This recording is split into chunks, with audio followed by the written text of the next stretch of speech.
Is the preseason over yet? The Rangers have a rough night and a 5-2 loss to the New York Islanders. We talk about that. Plus, we've got opening night lineup projections.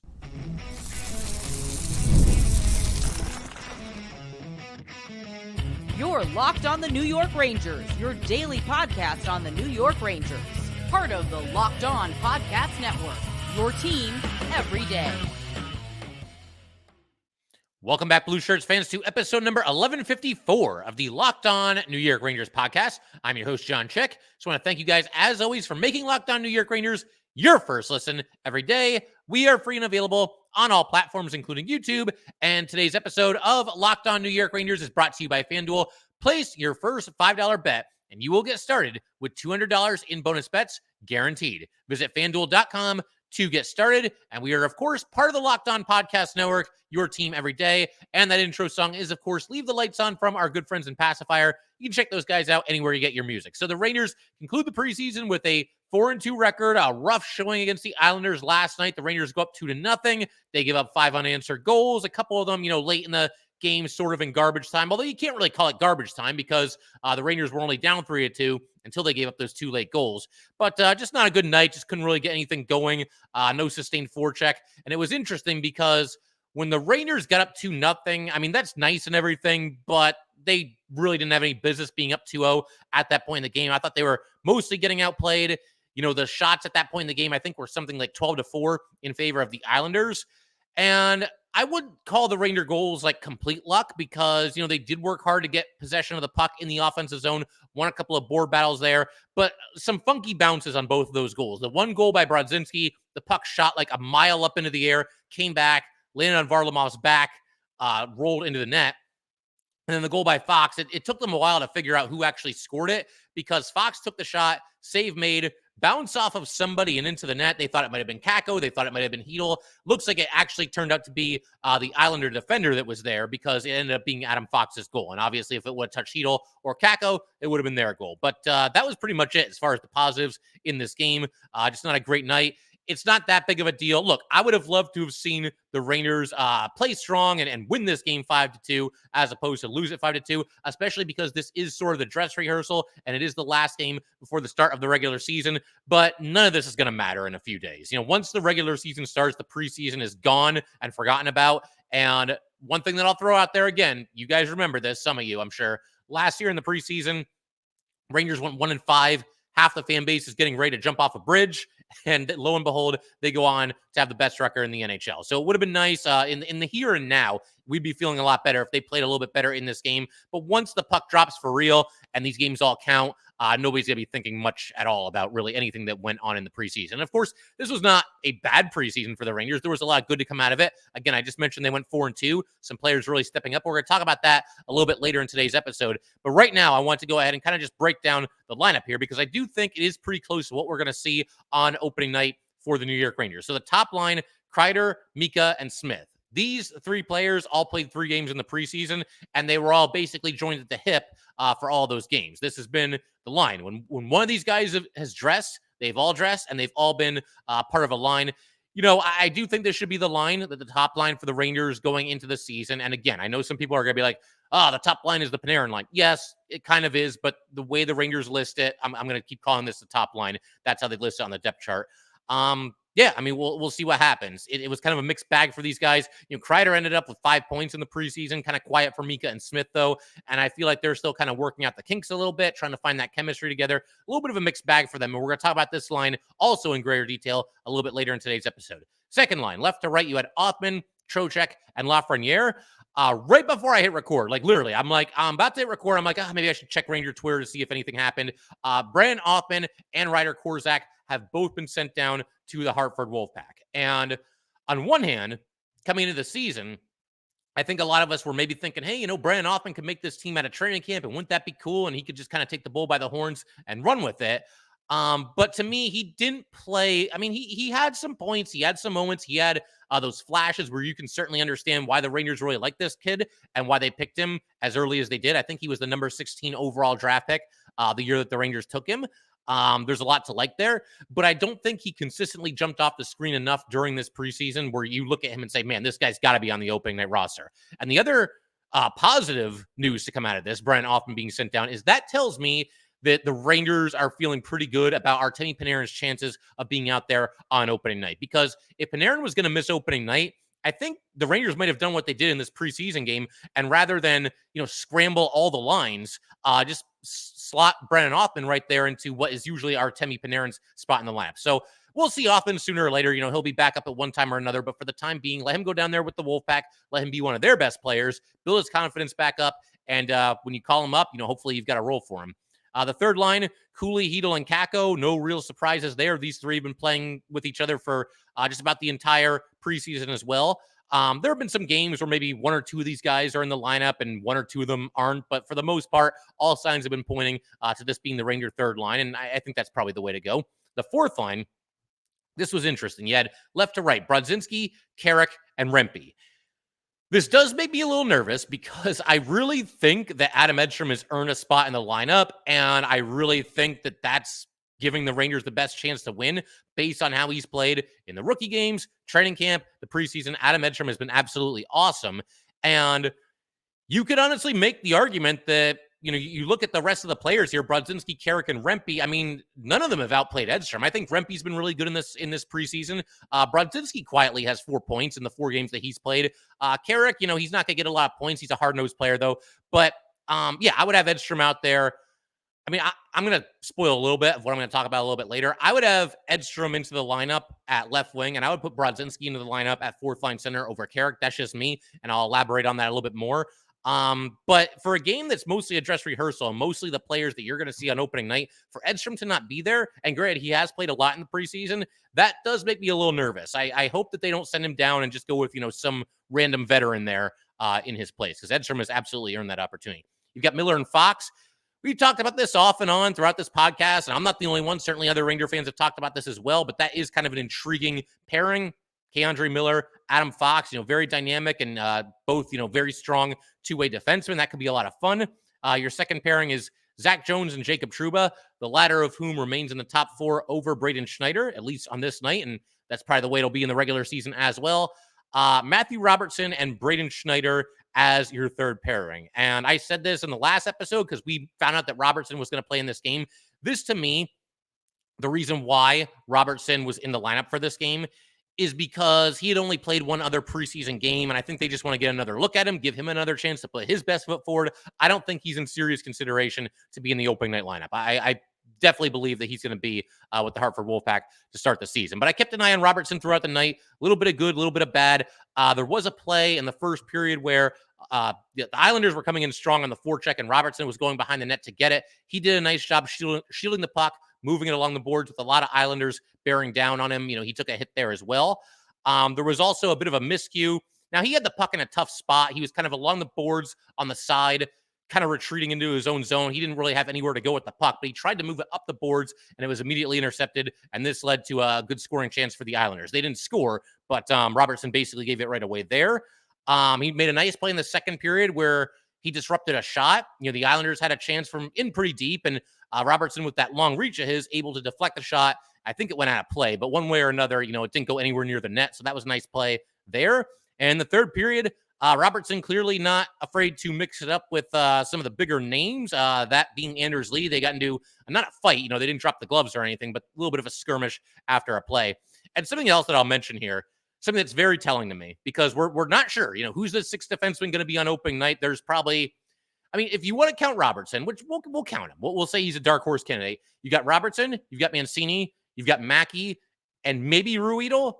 So that's 4 guys that I think you could at least make a case for. But something that's telling to me, as far as how the Rangers feel about Mancini versus Robertson, the last time we saw Mancini, he got about 25 minutes of ice time, and that led all Ranger defensemen. And in this game here, Matthew Robertson was out there for 14 minutes and 18 seconds, and that was by far the least amount of time for any of the Ranger defensemen. Now, I realize it's a little different because Mancini, when he was playing in his most recent game, he's out there with a lot of younger players, a lot of guys that aren't going to be, in the opening night lineup, and so that kind of paves the way for him to get some more ice time.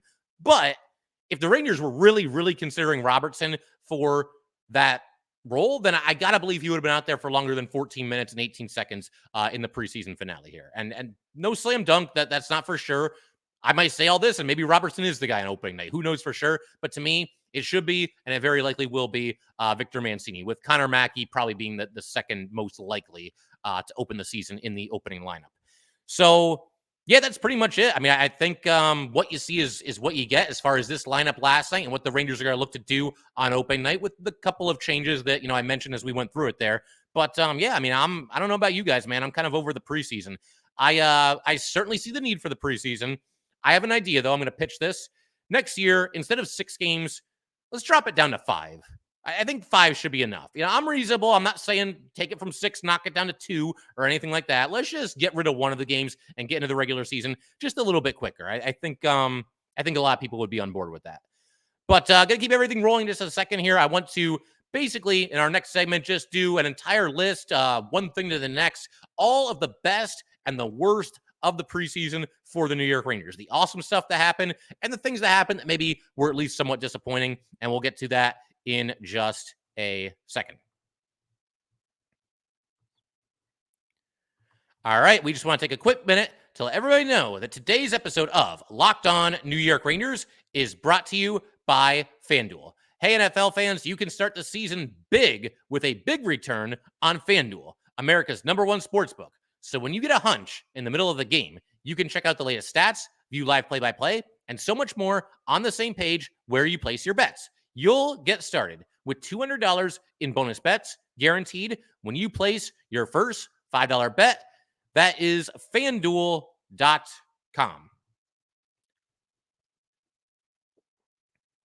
All right, let's go ahead and keep everything rolling here on Locked On New York Rangers. Big shout out to the everydayers, as always, for sticking with this podcast throughout all parts of the NHL calendar. In our next episode, probably our next episode, we're going to conclude our series of best and worst case scenarios. There's only one player left, and that would be Jacob Trouba. A lot to say about Trouba as far as, how it could go for him this season in a best and worst case scenario.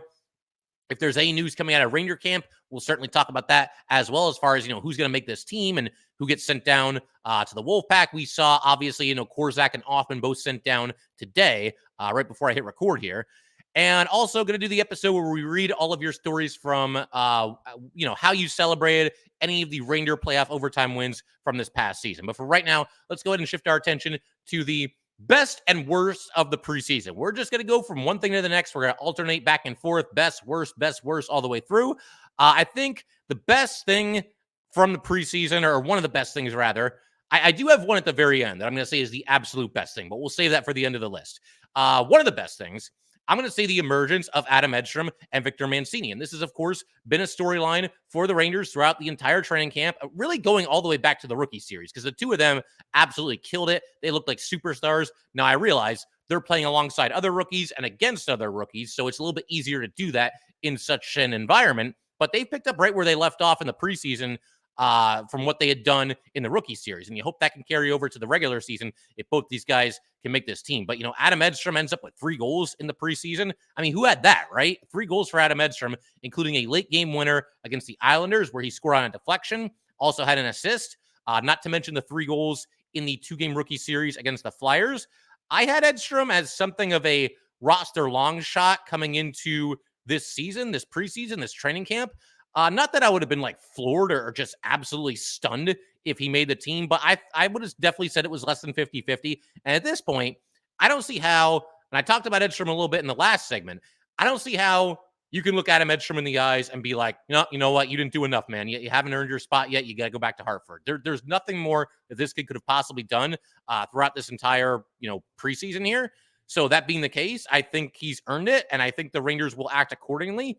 They do let people, work their way into starting jobs, and they don't, as I've mentioned in the past, hold you to your draft status or anything like that. If you're getting the job done, you will get rewarded for it, and I think it's time to reward Adam Edstrom. And as for Mancini, it wouldn't be as much of a surprise if Mancini didn't make the team as it would be if Edstrom didn't, because with Edstrom, I mean, that 4th line left wing spot is his for the taking. I mean, you can't tell me, especially now that VZ is not going to be available, who are you going to put there instead of him? Now, I know in this game they went Brodzinski and Carrick and Rempe, but as I said, Edstrom has outplayed all 3 of those guys throughout this preseason. He needs to be in that opening night lineup. And the fact that he played 11 games last season, it's not an enormous sample size, but it works in his favor at least a little bit. He's got some NHL experience, and clearly they thought highly enough of him last season to call him up and give him a chance. Well, how do they feel about him now that he's killed it for the entire preseason and training camp and the rookie games? So with Mancini, yeah, I mean,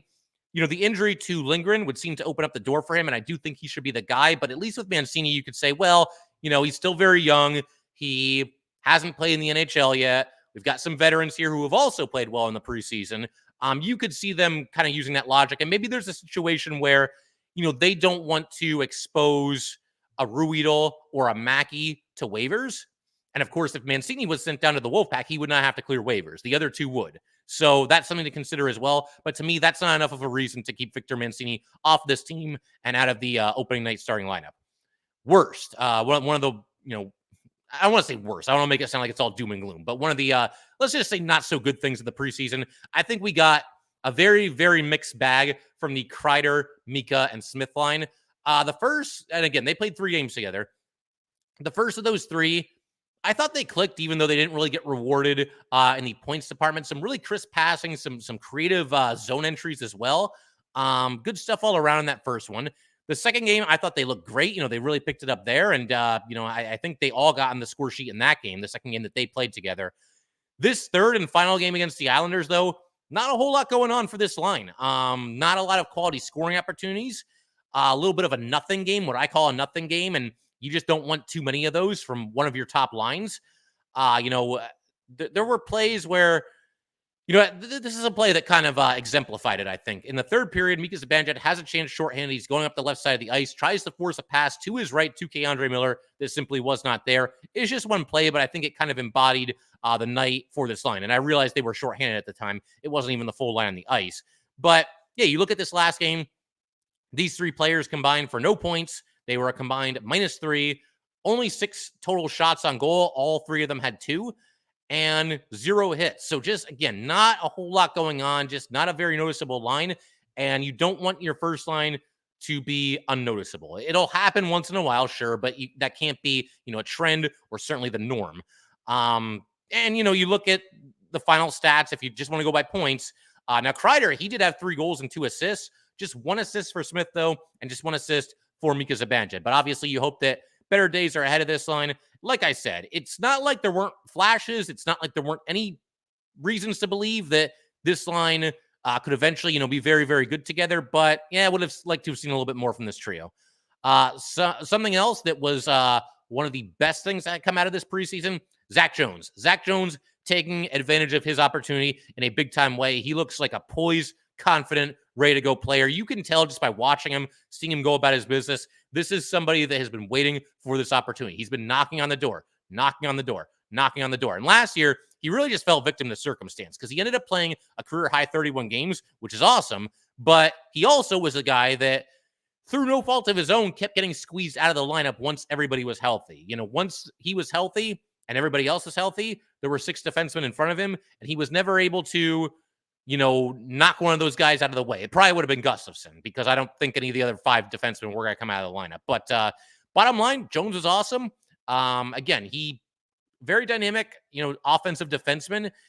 Doesn't have the ideal size for an NHL defenseman, but hopefully he can just work his way around that. He ends up playing in 4 games in the preseason, 2 goals, 3 assists, and a +5, which was the best on the Rangers in the preseason. So very good stuff from Zach Jones.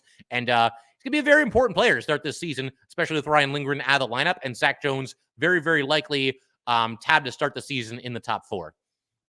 One of the not so good things to come out of this, I would say the goalie play. Now, none of this really gives me any pause. And when you look at their stats, all 4 Ranger goalies, it's pretty ugly. But you got to remember, it's a very small sample size. Nobody played in more than 3 games. So if you get lit up once or even just give up a couple of goals too many in one game or another, your goals against average is going to shoot through the roof, and it's not going to come back down by the end of the preseason because there's just not enough games. With all that said, though, only one of the Ranger 4 goalies ended up with, impressive stats for this preseason, and that was Louis Domingue. In the 2 games that he played, a 120 goals against and a 963 save percentage. You look at Garand, 2 games, a 360 goals against, an 897 save percentage. Jonathan Quick, 3 games, 339 goals against average, .860 save percentage, and Igor in 3 games, a .415 goals against average and an .878 save percentage. I get the feeling both those numbers will be quite a bit better at the end of the season for Igor Shesterkin. I'm not worried about really any of this, especially Igor, because it's Igor Shesterkin, and we've seen him be an excellent goalie ever since he's come into the league. And of course, there are other factors at play here. A lot of these goalies are playing. Like, think about the game that Jonathan Quick played not too long ago, where it was basically the entire AHL lineup, and he's out there with a bunch of kids and guys that aren't going to make the roster. So there's extenuating circumstances like that for sure. But I will say it would have been nice to see, these guys play a little bit better and come up with some bigger saves. There were some good saves made along the way, but overall, I think the goaltending left at least something to be desired in this preseason here. Best. I think the Rangers did a really nice job, even in this game against the Islanders, which was not a good night. Did a nice job creating some traffic in front of the net. We saw the Rangers, throughout the preseason, score a good amount of goals simply by having bodies in the crease. The goal by Brodzinski in this last game, a lot of traffic in front. Carrick and Rempe were both there. The goal that was scored by Fox, same thing. Kakko and Chytil were fighting for positioning in front of the net as well. We've seen Kreider, score on a redirection. We've seen Adam Edstrom and Matt Rempe both get to the net at times. It does feel like they're causing a little bit more traffic, a little bit more chaos in front of the net, and that's something that obviously we'd like to see more of in the regular season.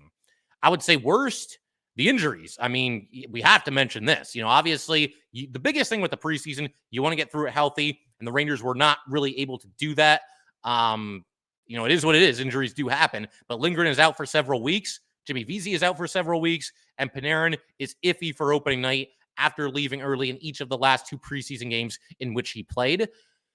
The good news, as I said before, though, the silver lining of Brian Hoffman, being sent down and maybe not doing as much this preseason as some of us would have liked, is that to me tells me that Panarin's probably ready to go for opening night. Time will tell there. And some of the best, this is the thing that I talked about when we started this segment, the absolute best thing of the preseason for the New York Rangers. And it's kind of a 2-for-1 deal here. It's a moment, and it's also a storyline all rolled into one, and that's Filip Chytil. Filip Chytil coming back and scoring his first goal in the Rangers' first preseason game against the Bruins, his first goal in an NHL hockey game in more than a year, and just Filip Chytil being back in general. Filip Chytil has gone through a lot, obviously with the concussion issues, was barely able to play at all in the regular season last year, came back in the playoffs, but was certainly not quite at the top of his game. I think that's probably fair to say. And again, that's through no fault of his own. But you look at that opening game against the Bruins, Chytil has a goal and an assist there. We did get a scare a little bit later in the preseason when Chytil was involved in a collision and went down and stayed down for a while, had to be helped off the ice, but he actually got back out there for the rest of the first period. But Filip Chytil, man, he ends up finishing the preseason with 4 games played, 2 goals, and 3 assists. The ultimate X factor for the New York Rangers this upcoming season is Filip Chytil, and that's all well and good, but the human side of it is what really makes this, to me, the best story coming out of the preseason for the New York Rangers. It's just awesome to see him back playing hockey at all, and obviously now playing it at a very, very high level. And yeah, it's preseason, and it's not always the top players on the opposing team. Who cares? None of that matters when we're talking about Filip Chytil and his triumphant return to the ice. Very, very cool to see, and very much looking forward to seeing what Chytil can do this season. So going to keep everything rolling just a second. We're going to conclude today by me going through my ideal Ranger opening night roster. It's not necessarily what I think the Rangers are going to do, and I'll kind of explain as we go through it.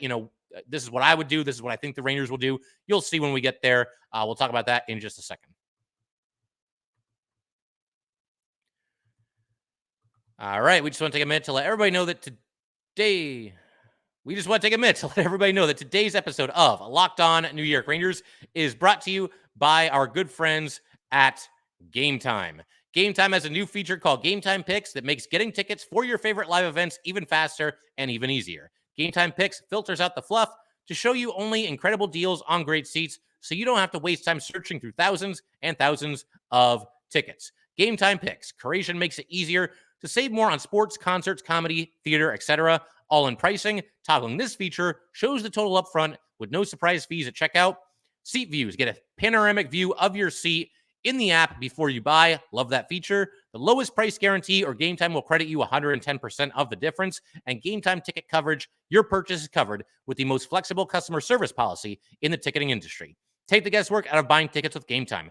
Download the Gametime app, create an account, and use code LOCKEDONNHL for $20 off your first purchase. Terms apply. Again, create an account and redeem code LOCKEDONNHL for $20 off. Download Gametime today. What time is it? It is Gametime. All right, let's go ahead and keep everything rolling here on Locked On New York Rangers. Going to conclude today's episode with some opening night lineup projections here. And it's a line that's been together for the entire preseason. And I think it was probably to be expected coming into training camp and all the preseason games and what have you. But we're going to go, and this is my lineup. This is not necessarily what I'm predicting. There will be some overlap, obviously. But for my lineup, I'm going left to right, Kreider, Mika, and Smith. Give this trio some rope. Let them show what they can do. I feel like Smith is the best option that Mika and Kreider have had to play on the right wing in quite some time. We saw that revolving door last year. And, on one hand, Mika and Kreider should be able to elevate somebody and they should be able to make it work with, this guy or that guy. But then again, they're also playing with guys that, for the most part are bottom sixers. And in the case of Blake Wheeler, somebody that obviously was at, the tail end of his career. He's still unsigned. We'll see if he ends up somewhere or not. But, yeah, I'm going to give these guys some rope. I know that there's people that might hear that and say, let's try Panarin, Mika, and Lafreniere. Or, I don't know, Kreider and Troch. You could do a bunch of different things, right? There's options on the table here. But to me, that second line for the Rangers of Panarin, Trocheck, and Lafreniere, that line has emerged as one of the absolute best in the NHL. So you know what? They've fortified themselves. They're going to stick together in my lineup no matter what. And everybody else has to figure it out with some different dance partners. That's kind of my attitude toward it, which leads me, obviously, into the second line. Yeah, Panarin, Trocheck, and Lafreniere. I think it probably would have been Hoffman if Panarin was not able to go, but we now know that Panarin is ready, and there's not really much that needs to be said here. It is not hyperbole. It's not an exaggeration to say this is one of the absolute most deadly lines in the NHL last season. Panarin's ability to, I was going to say that he was lifting Trocheck and Lafreniere, which I think he did. We talk about the Panarin bump on here. Everybody that plays with Artemi Panarin, no matter what your skill set is, your offensive numbers are going to go up. And that's true in everything. But there's give and take, obviously, because Artemi Panarin just had what was far and away the best season of his career, scored more goals than he ever had. So, yeah, there's a ton of give and take going on with this trio of players. The third line, Cooley, Chytil, and Kakko. I feel like these guys have mostly been solid for the preseason. This is a line that is interesting. On one hand, you might look at it and think it's like a best of the rest kind of a line here. These are just the guys that couldn't crack it in the top six. But this just shows the Rangers' depth. And it also is an interesting line because we got some very unique skill sets here. Chytil is the guy that can absolutely fly, has a pretty nasty shot as well. Kakko is the guy that is going to give you good defense and really help with puck possession. And Cooley, the physical player, the hard-nosed player, the throwback kind of a player, who I think also has some sneaky offensive upside. And these three seem to do pretty well together. Kakko has had success with each of these players, at least a little bit in the past. Obviously, him and Chytil, part of the kid line. Chytil, by the way, is now the third longest tenured Ranger after Kreider and Mika. I saw it the other day, and it blew my mind.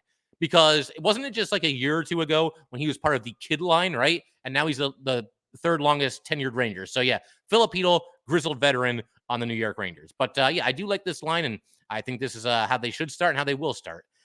Fourth line, again, it's up to me. I'm going left to right, Edstrom, Brodzinski, and Rempe. I think that they're probably going to go with Carrick rather than Brodzinski. I will be very disappointed in this team if they do not put Adam Edstrom out there on opening night because he's absolutely earned it and has outplayed everybody else that's a candidate to play on the fourth line. So that's my choice. We'll see. I would have Carrick as the healthy scratch. And the whole Brodzinski versus Carrick thing, on one hand, it's the 12th forward. So whoever it is, the Rangers should be able to win games, regardless. But it kind of reminds me a little bit last year of VZ versus Pitlick because VZ was the incumbent. And for some reason, Pitlick is coming in and starting over VZ on opening night. And I never agreed with that. It didn't take long for VZ to establish himself as the guy. And Pitlick was, the guy that was out of the lineup for the most part and eventually placed on waivers. But it's kind of the same thing here because Brodzinski's been here. He's paid his dues. He's battled. And, Sam Carrick's coming in and it's like, oh, okay, fine. But why does Carrick suddenly jump Johnny Brodzinski in the pecking order? And I know Carrick, hard-nosed player, can kill penalties. It's nothing against Carrick. But I'm going with the guy that's been here and done that and earned his spot in the lineup. And to me, that's Johnny Brodzinski. Defensemen, we're going to go Jones and Fox. I don't think this is what the Rangers are going to do, but this is what I would do. And it depends a little bit on how long Ryan Lindgren is out. But I like the idea of empowering and rewarding Zach Jones for sticking it out all these years, for playing well last season when he was in the lineup. Keep in mind, Zach Jones was in and out of the lineup quite a bit last year, and he tended to play quality hockey pretty much throughout the entire season. He'd be in the lineup for 2 games, he'd come out. He'd be in the lineup for 5 games, he'd come out. He'd be in for 4 games, he'd come out. Up and down all season, in the lineup, out of the lineup, and unfortunately for him, watching more games from the press box than playing games on the ice. But regardless, he still played very well, and I don't know. I mean, for me, I just like the idea of moving him up in the lineup. He's going to be in the top 4 to start the season anyway, so put him with Fox. And my second pairing, I don't think the Rangers are going to do this either, but I'm going to go with Miller and Schneider. Schneider is now a better defenseman than Jacob Trouba, and I have to see indisputable evidence to the contrary for me to not believe that.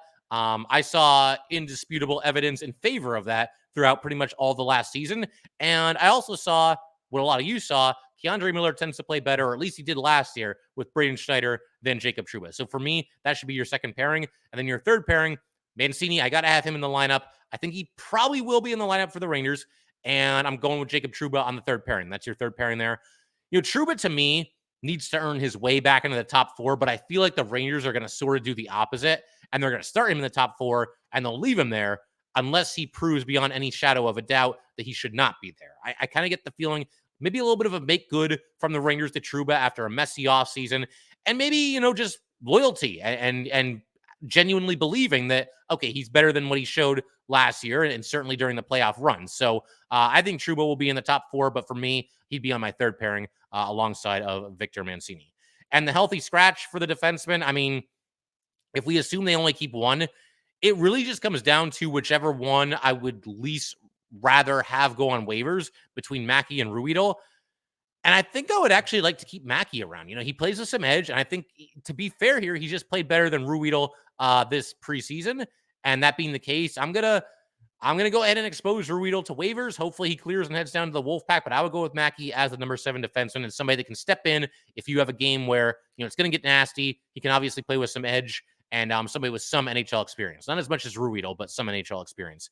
And you guys are all going to be shocked by this. My starting goalie for opening night is none other than Igor Shesterkin. I know, one of the bolder things that I've ever said on this podcast, but I'm going with Igor. But I figure we can pretty much call it there. If you guys would like to get in touch with this podcast, please send an email to lockedonnyrangers@gmail.com. Once again, that is lockedonnyrangers@gmail.com. Definitely give us a follow on Twitter as well, @LO_NY_Rangers. Once again, that is @LO_NY_Rangers. And definitely subscribe to Locked On New York Rangers YouTube channel. Thanks again, guys. I will see you next time.